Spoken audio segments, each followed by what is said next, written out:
Tendo eles comido, Jesus perguntou a Simão Pedro: Simão, filho de João, amas-me mais do que estes? Respondeu ele: Sim, Senhor, tu sabes que te amo. Disse-lhes Jesus: Apacenta os meus cordeiros. Perguntou-lhe outra vez: Simão, filho de João, amas-me? Respondeu-lhe: Sim, Senhor, tu sabes que te amo. Disse-lhe Jesus: Apacenta os meus cordeiros. Perguntou-lhe pela terceira vez: Simão, filho de João, amas-me? Pedro entristeceu-se, porque perguntou pela terceira vez: Amas-me? E respondeu-lhe: Senhor, sabes tudo, tu sabes que te amo. Disse-lhe Jesus: Apacenta minhas ovelhas. Em verdade te digo, quando eras mais moço, cingias-te e andavas aonde querias. Mas quando fores velho, estenderás as tuas mãos, e outro te cingirá, e te levará para onde não queres. Por essas palavras ele indicava o gênero de morte que havia de glorificar a Deus. E depois de assim ter falado, acrescentou: Segue-me. Voltando-se Pedro, viu que seguia aquele discípulo que Jesus amava. Vendo Pedro perguntar a Jesus: Senhor, e este, que será dele? Respondeu-lhe Jesus: Que te importa, se eu quero que ele fique até que eu venha? Segue-me tu. Correu por isso o boato entre os irmãos de que aquele discípulo não morreria, mas Jesus não lhe disse: não morrerá, mas que te importa se quero que ele fique até que eu venha? Este é o discípulo que dá testemunho de todas as coisas e a escreveu, e sabemos que é digno de fé o seu testemunho. Jesus fez ainda muitas outras coisas.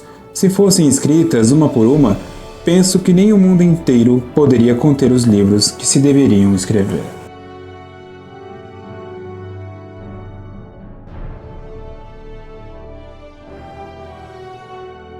Neste vídeo nós vamos falar um pouquinho sobre essa passagem da Bíblia que vocês escutaram no início deste vídeo, que está no Evangelho de São João, capítulo 21. Versículo 15. Então, nessa parte, é revelado algo muito interessante a nós sobre a doutrina e a espiritualidade.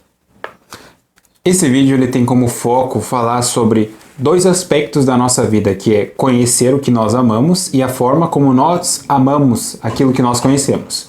Então, algo que está relacionado com 3 virtudes teologais: a fé, a esperança e a caridade. A fé nos dá aquilo que nós devemos conhecer. A esperança, aquilo que nós vamos conhecer. E a caridade, a forma como nós vamos amar aquilo que nós conhecemos. Então a doutrina é algo necessário para você conhecer exatamente o que você ama. Porque não é possível amar o que não se conhece, como nós já falamos na nossa série de vídeos sobre as virtudes. Primeiro é necessário conhecer para então poder amar. E esses são os nossos principais deveres para com Deus, né? Conhecer, amar e servir a Deus. Exato. Se você ainda não viu, aqui tá nos cards aqui sobre as virtudes, você pode acessar lá para entender um pouco melhor do que nós estamos falando. É claro, quem já viu os vídeos pode aproveitar melhor ainda esse vídeo. Quem não viu vai ficar um pouco perdido sobre o tema, mas eu sugiro que você pelo menos dê uma olhadinha nesses vídeos que estão aqui circulando nos cards. Desse lado ou desse lado, eu nunca sei quanto que é, não interessa. Aqui, ó. Enfim, a doutrina ela é muito presente no que Jesus falou de São Pedro. Ele que apacenta os cordeiros, ele que apacenta as ovelhas, ele que apacenta o rebanho no geral. Por quê? Porque é na doutrina reta que está ali onde nós devemos seguir o que Jesus nos revela. E nós aderimos através da fé. A fé não é apenas algo intelectual, mas é uma adesão também na vontade. Você adere àquilo e vive aquilo que você aderiu, certo? Aquele objeto revelado. No entanto, a doutrina pela doutrina, ela se torna algo legalista e farisaica quando ela é o único objeto. O meio que nós precisamos, é como se fosse o óleo da engrenagem, é a espiritualidade.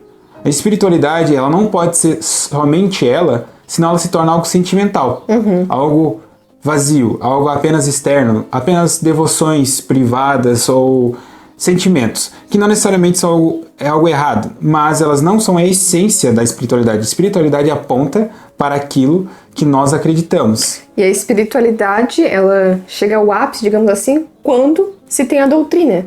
Por exemplo, um exemplo bem prático aqui. O livro Imitação de Cristo é um livro de espiritualidade, que é perfeito para você contemplar, meditar sobre as verdades eternas. Mas se você não conhece a fundo as verdades eternas, ou seja, a parte da doutrina, você não é capaz de desfrutar de toda aquela meditação que o livro proporciona. Então, para desfrutar bem de um livro como Imitação de Cristo, você tem que ler um livro como, por exemplo, o Catecismo da Igreja Católica. Por exemplo, o Catecismo de Trento ou o Catecismo de São Pio X, juntamente com algum livro de espiritualidade, porque é exatamente o fenômeno de São Pedro e São João. Um representa a doutrina e outro representa a espiritualidade, que às vezes a espiritualidade, inclusive, ela é até meio que privada e às vezes de um determinado apostolado, de algum grupo. Ela tem uma característica universal, mas ela também tem características acidentais, que é própria de cada grupo. Por exemplo, os franciscanos, os beneditinos, os cartuchos, os carmelitas. São espiritualidades diferentes, mas que apontam na mesma doutrina. Essa é fundamental, tá? Por exemplo, como é que você separava os franciscanos de outros grupos hereges que também pregavam a pobreza? Como é que tu fazia essa diferença? Porque os franciscanos apontavam para a doutrina da Igreja Católica. Ou seja, a vivência espiritual deles condiziam com a doutrina da Igreja de sempre. Então essa é a essência, tá? Então uma espiritualidade vai focar num tema específico, não necessariamente ela está desprezando, como a heresia faz, ou negando uma outra verdade de fé. Como, por exemplo, os salesianos, com a educação, certo? Então, não significa que os salesianos não falam sobre a pobreza, não falam sobre a castidade, a obediência. Significa que eles vivem intensamente a sua espiritualidade na doutrina católica. Entendeu? Então, tu não pode separar. Essa é uma dica também para o pessoal que é jovem, e é uma dica aqui muito séria, você que tem lá, é adolescente, e também, querendo ou não, nós somos jovens quase saindo da adolescência, querendo ou não. O intelecto não é tudo. A gente vai falar sobre isso também aqui nesse vídeo. Nós temos duas potências principais. A gente vai falar, na verdade, três potências aqui, que a Beatriz vai falar daqui a pouco, que é o intelecto, a vontade e a memória. A memória é conhecida como faculdade, mas ela incrementa também dentro da potência. A gente vai explicar isso mais tarde. Mas vamos colocá-la como potências. A memória, o intelecto e a vontade. Nós temos uma tendência, como jovem, a alimentar o nosso intelecto. No entanto, ele não é o suficiente, porque o intelecto não é a base da doutrina. Tá? Isso é um escândalo para muitas pessoas, mas é a realidade. Não é a vontade.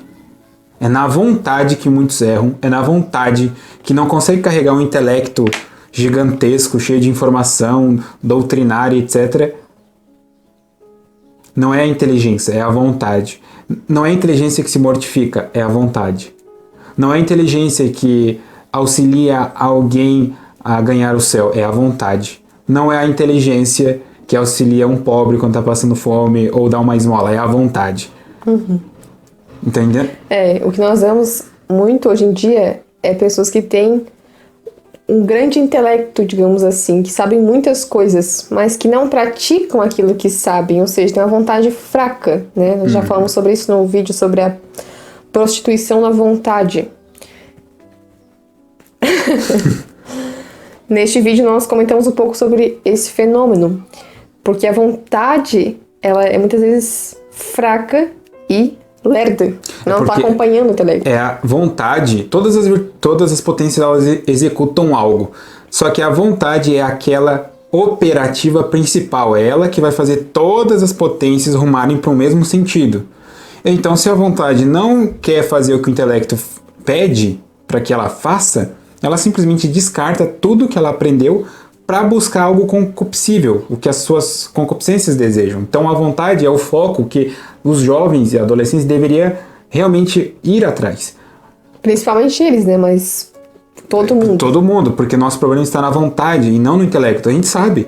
Muitas pessoas ficam debatendo o Concílio Vaticano II, tradição, etc. Mas não é esse o foco.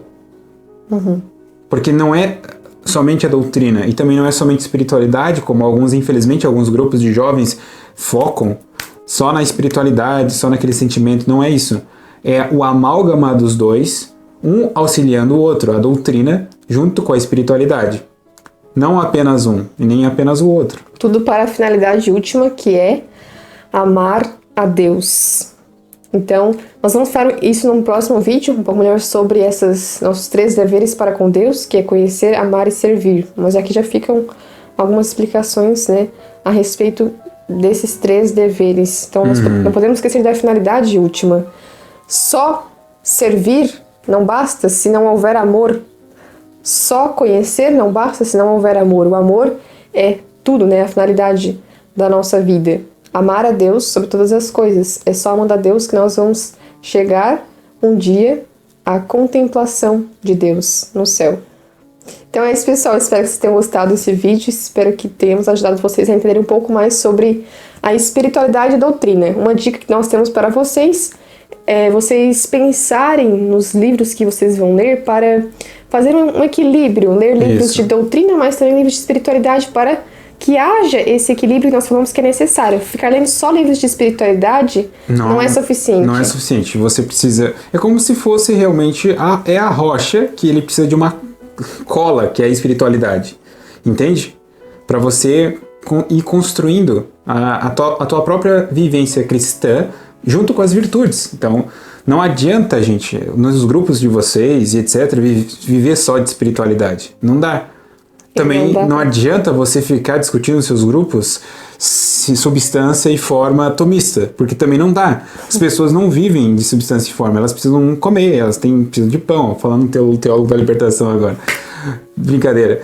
Mas o que eu estou dizendo é que as pessoas vivem no mundo real. Nós não somos pneumáticos, contemplativos, isolados em suas celas, contemplando a verdade transcendental. Não que isso é um problema, mas nós leigos vivemos no mundo. Então nós necessitamos da contemplação para a vida ativa.